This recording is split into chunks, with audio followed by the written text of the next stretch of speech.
Look, we all have disagreements here, but what if I tell you that this is the only thing that unites all of us? It supports NASA's deep space exploration. This act, in 2017 is no longer a race. It's more of putting the infrastructure in place so that we are actually working our way towards, a lunar permanence, a space permanence, and then over to a Martian surface, and so on and so forth. It's no longer a race. The last 25 years of International Space Station have been a wave of really very tight cooperation between many countries. So this is definitely something that unites us. We have had examples and instances of where we've had massive cooperation. For example, establishing the United Nations, establishing the International Court of Justice, establishing the International Criminal Court. So there have been instances in history, and collectively we've done some amazing things. The language of politics fails us very often between countries. But having worked with Russian scientists and Korean scientists and Japanese scientists and Americans and Canadians and all throughout Europe, what I really love is that, when you give scientists, no matter what their nationality is, when you give them a common task, they always find a common language. That's one of the things that I love about science, is that when the language of politics fails us, so often the language of science and technology will find some sort of solution. Humans is the only one species which presented on all 7 continents, including Antarctica. And our ability to spread out and exploring new locations actually brought us where we are right now. And it helped us survive through all hard times. And I think that the same can be approached for exploratory opportunities. So yes, we have our planet, but our interest always goes beyond. And exploring our solar system, which is the next frontier, would be very helpful. So biologically we all need this, but what's been happening over the last 50 years? For several years we went to the moon almost every other month, and those trips became almost routine. Scientific progress made it possible and important for research. Kennedy and Johnson were big supporters of the program, and Cold War sped up the space race. The question why we haven't been to the moon is very complicated, because the technology that existed back in the 60s and the reason to go to the moon was very different, and that was more adversarial in nature rather than collaborative in nature. Now, with this new potential space race with China, there is another kind of revival of the desire to go back to the moon, as well as push the envelope further. And what did we achieve there? We conducted tons of experiments, studied the moon's geology and gravity, tested space technology, and brought back about 850 pounds of lunar rocks, which I tried to buy, but it all ended up being scam. And after just a couple years, lunar programs were stopped just for one reason. For example, Kennedy, he spent about 4% of the national budget in the 1960s to build the moon program, and that's insane. It's about like 250 billions current terms. How much prestige and narrative they built, and it was already shaping to be more ideological win for him. Who works in space is they know that how expensive it is. Our lunar program gradually lost popularity. The progressing society demanded more and more goods and services. We needed better roads, better education, more social programs, and so on. We have a limit of funds. We have a major debt crisis, and people would always think, like, why don't we solve the issues here on this planet by just going and expand in space? So the majority of Americans prefer to spend their money here, rather than on things 200,000 miles away. People who are more cautious and saying, like, let's just focus on these problems. Maybe we should spend taxpayer dollars here in the United States, because we have issues with the crime in the big cities. We have also homeless crisis. We see like climate change having huge problems, and the Paris climate change agreement being ignored by many countries. We see the International Criminal Court being attacked, the United Nations losing huge amounts of funding and aid. I think that we have more challenges here before we're ready to colonize space. It's exciting to think about. And I think one thing that we all understand is if the human species is going to survive, we have to do this sooner or later. I mean, if an asteroid doesn't wipe out life, or at least human life on Earth, as we talked about 5 billion years from now, when the sun turns into a red giant, we'll be completely absorbed by the sun, and there's not much of a chance anyone's going to survive that. So let's say that we have 5 billion years probably at the most to colonize space. We have multiple problems right now on our own home, and I would be like more efficiently distribute resources to combat or address local issues. And when we have a surplus, which we actually might, especially with the AI and everything improvements, we can reallocate some extra resources to explore our solar system, which is also still like our home, just bigger one.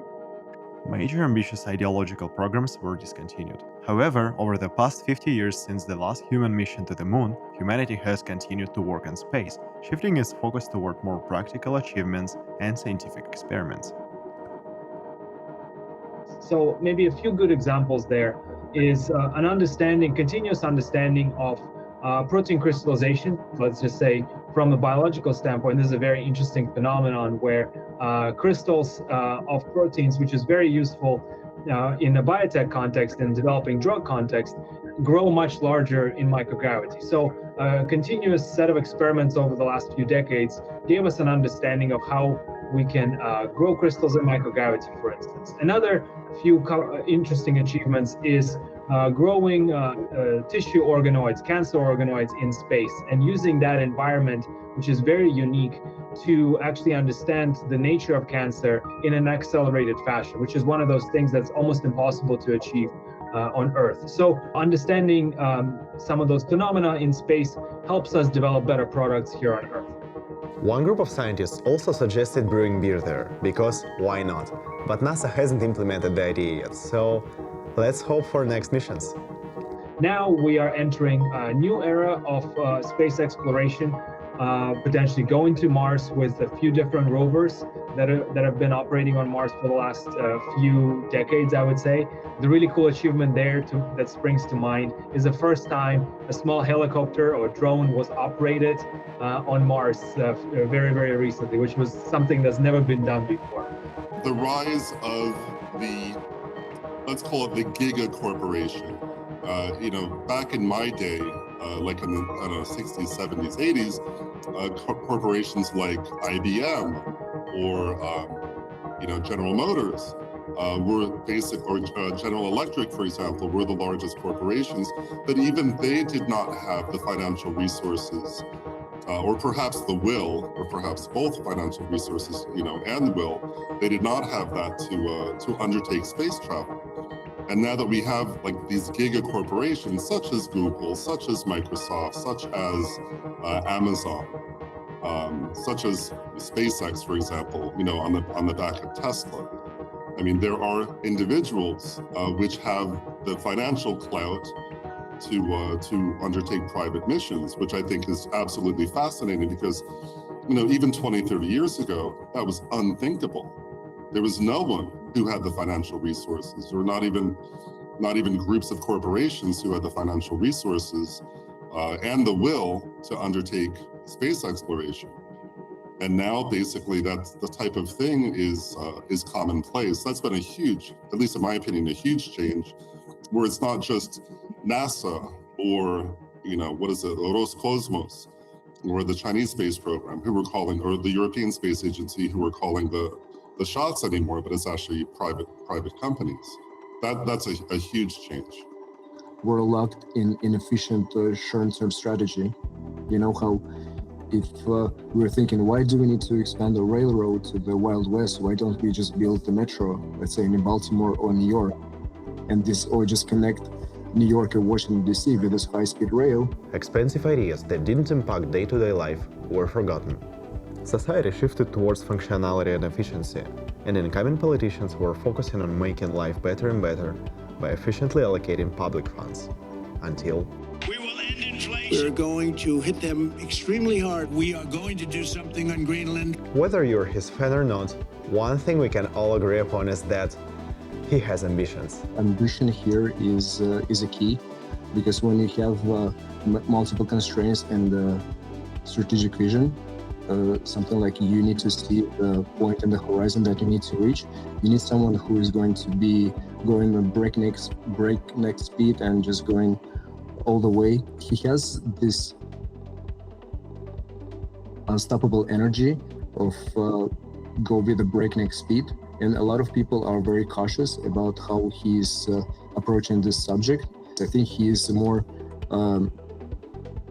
prone to risk, and he's willing to set unrealistically sounding targets for the future, and this is mostly to help him to leave a historical legacy. I think so there is the interesting mix of ambition and egocentrism, which is can be helpful in a space exploration, because you need someone who is going to break plays and just create some mayhem in all of this.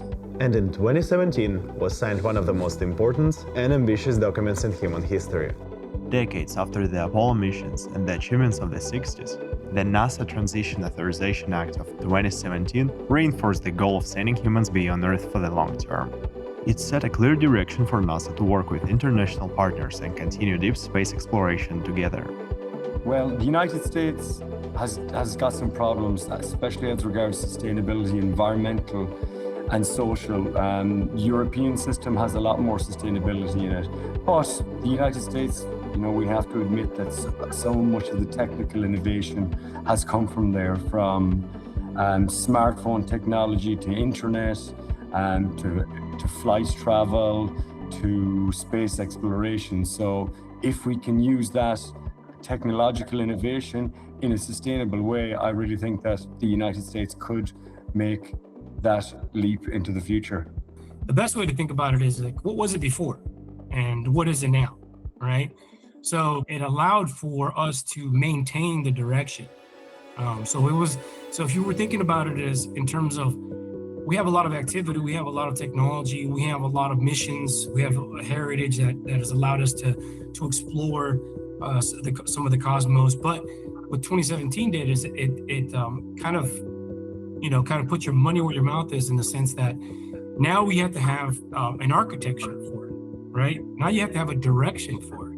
No longer a water cooler conversation about space exploration. And we found this, and this is an interesting thing to go and approach mission to Europa, a volatile ocean in the middle of Europa, and then getting into that. It gave it more of a structure now. And the structure being that we're going to go through the moon into Mars, and we're going to maintain that traction by providing the architecture. We're going to use SLS, the Space Launch Vehicle system, and we're going to use Orion. We're going to build the gateway to maintain lunar permanence out there. The NASA Act supports building a long-term human presence on the moon as a step towards going to Mars and possibly other planets in the future. And the first major step in this program is to send people to the moon for the first time in more than 50 years. And the name of this program, Artemis II.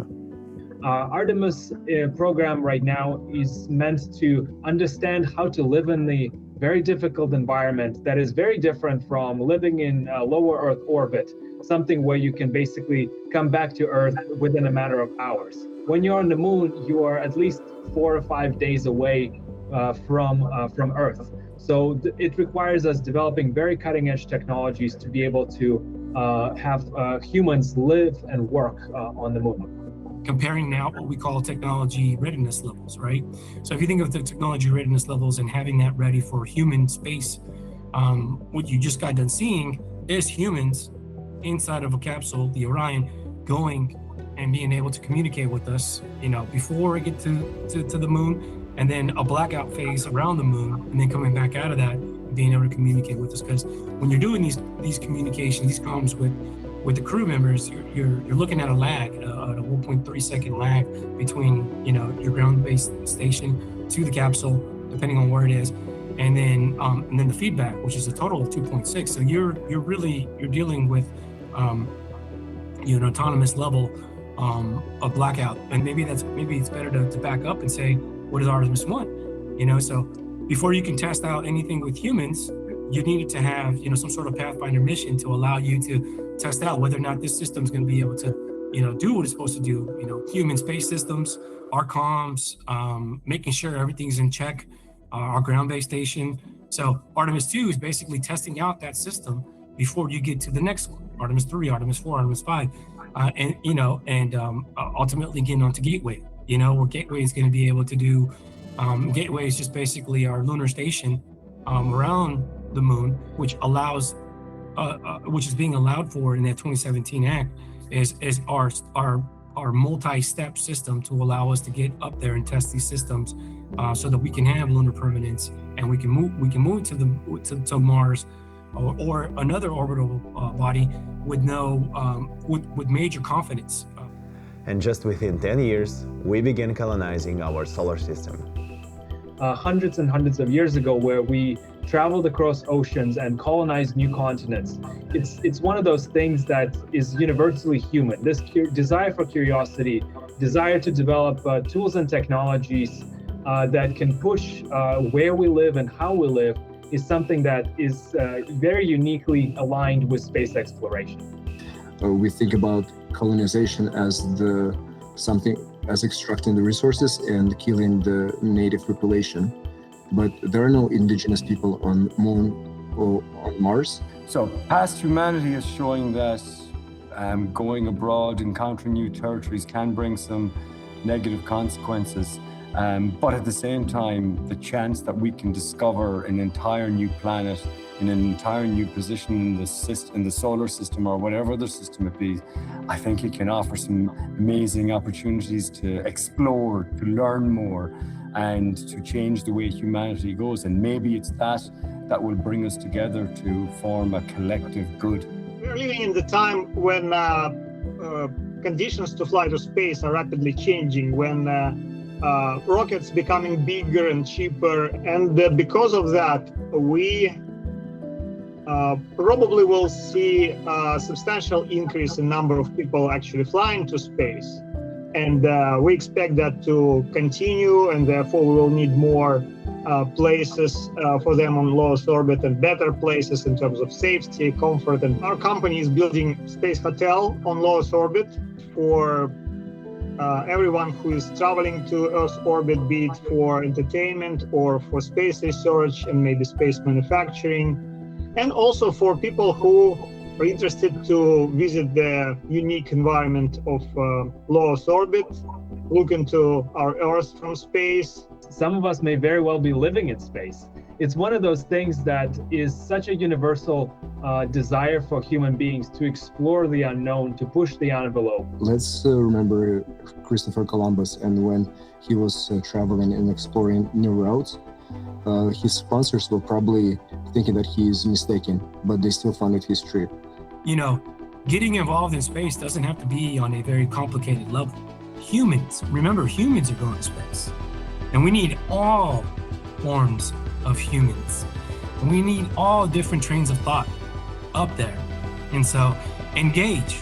I think we will have colonies on other celestial bodies like Moon, Mars, maybe one of the other planets. Who knows? I would be lucky if I get to see some of that. But the one thing is for certain: the future of space exploration is just beginning. It's going to be exciting to move to Mars or the Moon, and I wonder how people are going to dress and walk up the stairs and down the stairs, and how they're going to eat and what kind of food they're going to eat. I also hope that they'll be able to bring their favorite dogs with them. Good luck, Artemis II. The crowds came from all over to see Artemis II. The first human moon mission in 53 years.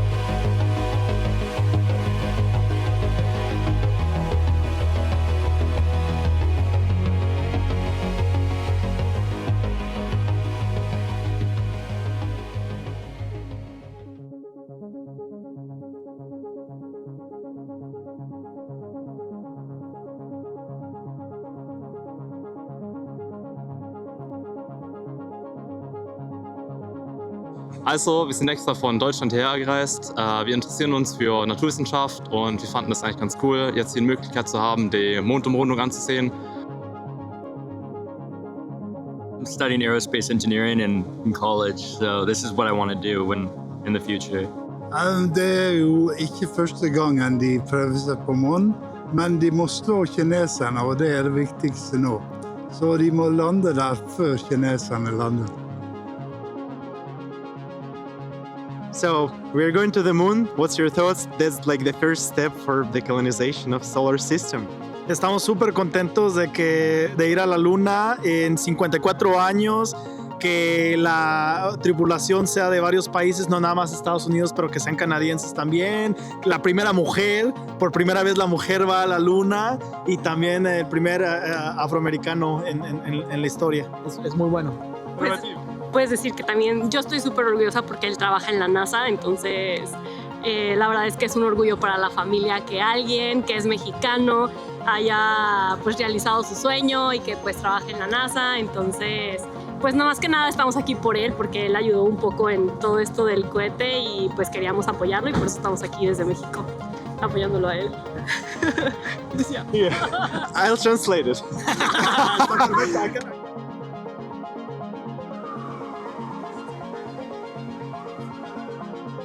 We are going to the moon. What's your thoughts? We've already been there. Now we're just going to the back side of the moon, check it on out. Yeah, we're not going to the moon. We're going around the moon. But we will get there, and then we'll go to Mars. And who knows what's there? The United States wants to explore everything that we can. We go under the sea and everything to explore. Now we're going into the universe, the moon, Mars, and on. I think it's awesome. It's great for America. It's great for the world. See what's up there. I think there's a lot of benefits to going to the moon for discovery. And, there's a lot of talk about Mars. I don't see it happening in my lifetime, but we'll see. Be interesting to see what happens. We are going to the moon. What's your thoughts?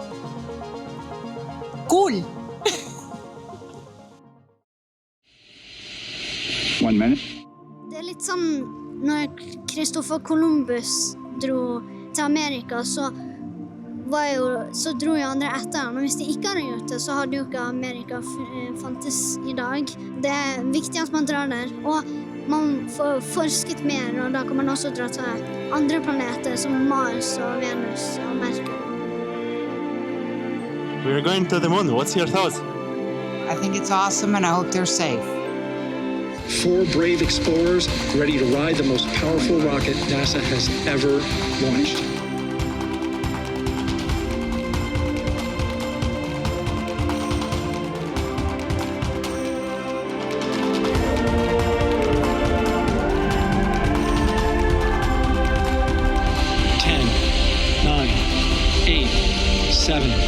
RS-25 engines, ignited.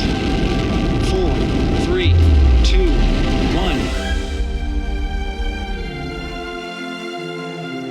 Reed, Victor, Christina, and Jeremy, on this historic mission, you take with you the heart of this Artemis team, the daring spirit of the American people and our partners across the globe, and the hopes and dreams of a new generation.